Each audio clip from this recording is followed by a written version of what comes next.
गणनायकाय गणदैवताय गणाध्यक्षाय धीमहि गुणशरीराय गुणमण्डिताय गुणेशानाय धीमहि गुणातीताय गुणाधीशाय गुणप्रविष्टाय धीमहि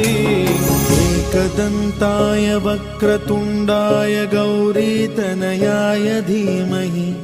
गजेशानाय भालचन्द्राय श्रीगणेशाय धीमहि एकदन्ताय वक्रतुण्डाय गौरीतनयाय धीमहि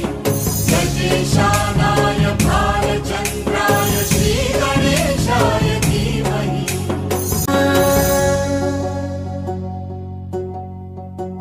गौरीप्रणयाय गौरीप्रवणाय गौरभावाय धीमहि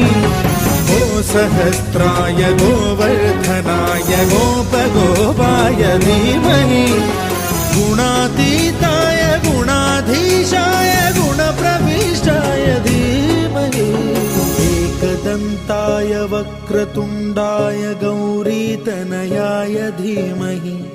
गजेशानाय भालचन्द्राय श्रीगणेशाय धीमहि एकदन्ताय